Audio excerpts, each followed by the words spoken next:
All right, back for another beer review, and today is Wednesday, which of course means it's time for another Western York Wednesday here on the channel. And the beer I'm reviewing today comes from the Swiftwater Brewing Company, and they're out of Rochester, New York. And this is their, careful man, there's a beverage here.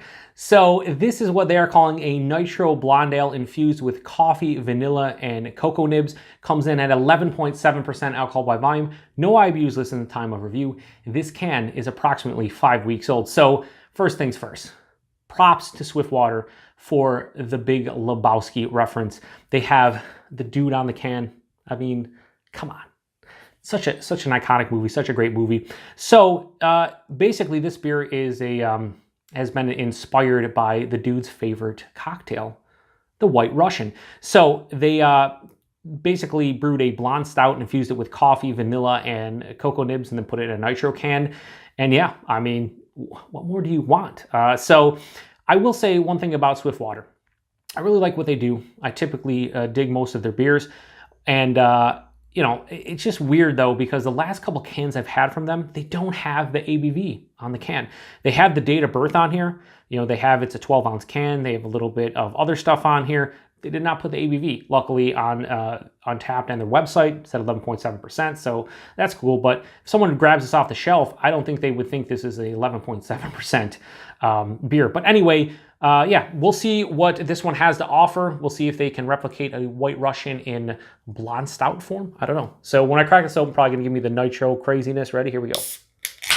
Okay, maybe it didn't. I'm gonna pour it hard because that's what it says to do.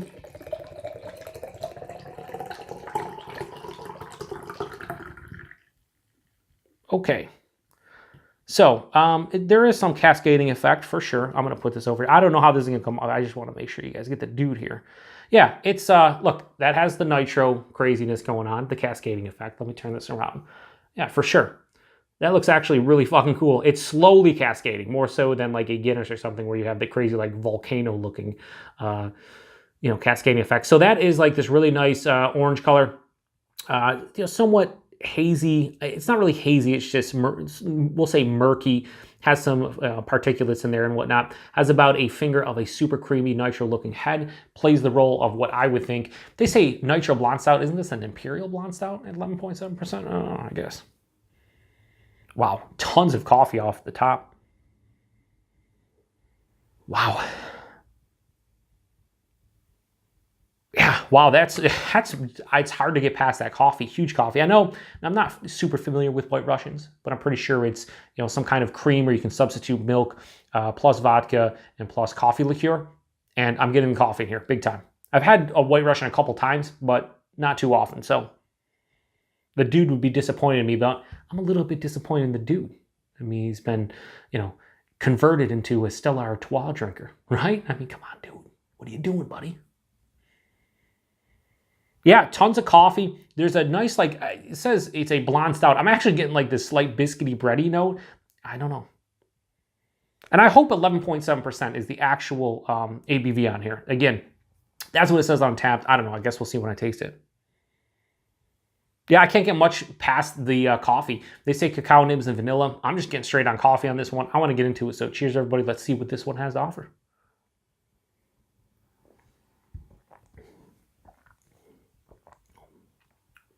That's pretty nice.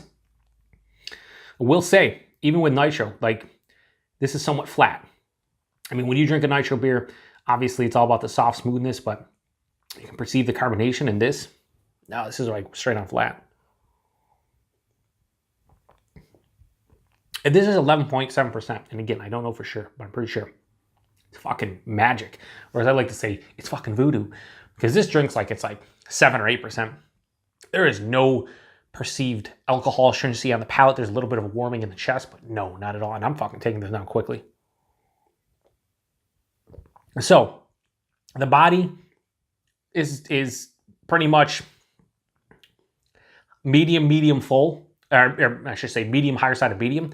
If it's 11.7%, super thin, whatever. It doesn't taste like 11.7%, so I don't really care.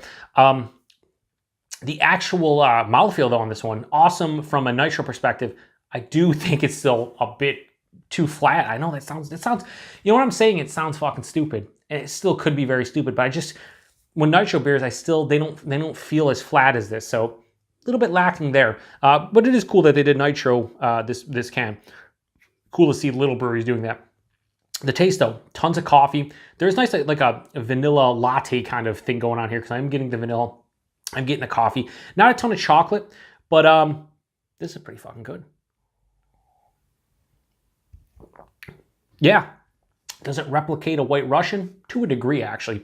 I think I would want a little bit more like creaminess, even though it's a Nitro. I just, for some reason, I feel like I just don't want this to be flat. I know that probably has nothing to do with the White Russian. I mean, White Russians are technically flat, right? It means cream and coffee liqueur and vodka. But I don't know, for me, in a beer form, I don't know. I don't know if Nitro is the way to go with this one, but maybe so. Because you're kind of replicating the creaminess and everything. I don't know, my fucking mind's a mess right now. But it's so easy to drink at 11.7%. It's scary. This beer is fucking scary. The flavors are nice. You get the coffee, you get the vanilla, not really the chocolate. Like I said, I get a little bit of like bready, biscuity, blonde ale characteristics. Maybe a touch of like citrus too, which is kind of weird. But yeah, listen, I bought the beer because of the can. Because of the name of the beer, because of the can, the dude reference, Big Lebowski, come on, right? Like that's the way to buy this one. Or that's the reason to buy this one. But I think the beer inside the can and now in my glass is actually pretty damn solid. And rating-wise for Careful Man, there's a beverage here from Swiftwater. I'm going to give it a straight 4 out of 5.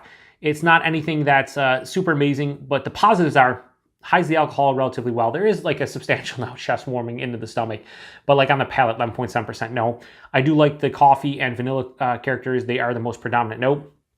And the negatives, though, are like I still feel this feels a little bit flat. I know, it might sound stupid. And I want the chocolate to show up a bit more. And I don't know, I think you could have maybe went with a different base, but I don't know, maybe an Imperial Blonde Stout is the way to go. Regardless, 4 out of 5 for Careful Man. There's a beverage here from Swiftwater. I will say 11.7%. As I said, the alcohol isn't really that noticeable aside from the chest. And I will also say that this is not super sweet at 11.7% either. It finishes to the sweeter side of things, but because of that alcohol and because of the alcohol, now because of the coffee, there's a little bit of like bitterness and dryness as well. So this isn't overly sweet. I'll have no problems putting down the rest of this can. And yeah, it's a good beer, 4 out of 5 for this beer. Can't really go much higher or lower than that. So if you've had this one before, let me know what you think. I would be curious to know if there's any other Big Lebowski themed or even dude themed beers out there. Aside from Stella Artois, of course, right? Yeah. Anyway, appreciate everybody stopping by. Till the next one and the next installment of Western New York Wednesday, which should be next Wednesday, I bid you all farewell. Cheers.